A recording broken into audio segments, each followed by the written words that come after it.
Qual a importância das confissões? Pastor, se a gente tem a Bíblia como regra de fé e prática, por que a gente precisa de confissões?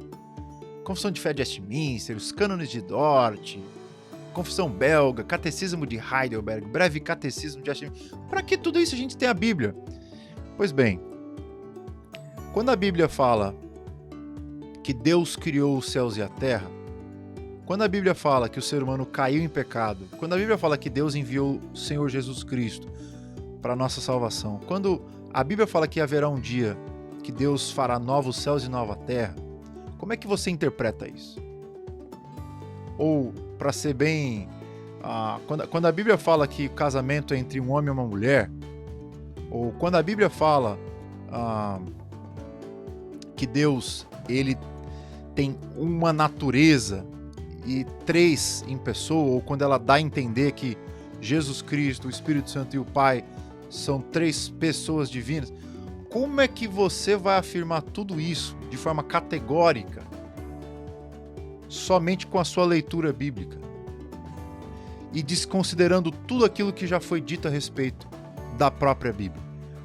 Seria um desserviço você fazer isso simplesmente achando que a verdade começou com você, né? Então qual a importância dos credos? Os credos são os nossos guarda-reios, eles são... A gente pensa que você está numa viagem, você tá no trânsito, tá na jornada, você está no meio da rodovia. Você tem um monte de abismos que você está andando, doutrina da predestinação, responsabilidade humana, soberania divina, doutrina da justificação pela fé, salvação pelas obras, salvação pela soberania de Deus, da graça, todos esses conceitos. Você acha que abrir a Bíblia vai, pumba, saltou tudo aos seus olhos?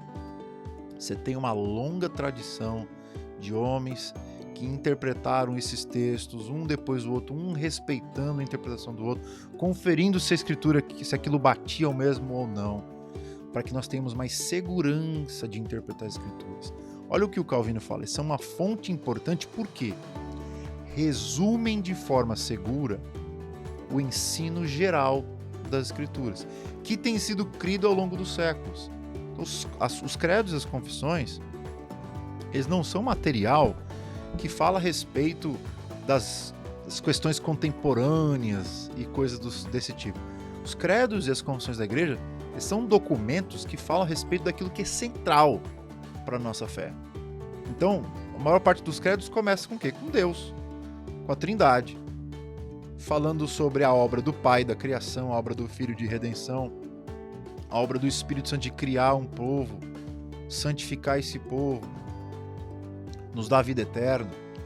Você tem uma ordem, tem um drama acontecendo. Os credos, as confissões, basicamente, são documentos que nos trazem uma gramática de como é que você pode ler e entender todas essas coisas que já foram criadas por pelo menos 2 milênios. Por isso que é tão importante. Serve como um resumo para você ensinar a si mesmo, para você lembrar que o Espírito Santo está agindo no coração das pessoas, iluminando as mentes de cada um dos seres humanos que receberam a revelação divina, os apóstolos, mostrando para você como é que isso aí funciona na prática. E aí eles escreveram em credos, então fica mais fácil. Você não precisa começar do zero, já tem muita coisa produzida. Então, o que são os credos? São os ombros dos gigantes, em outras palavras, são os ombros dos gigantes. Fazer teologia nos ombros dos gigantes é exatamente isso, é entender que existe uma multidão de testemunhos que chegou antes de você nesse negócio, e você respeitá-los é um sinal de muita sabedoria.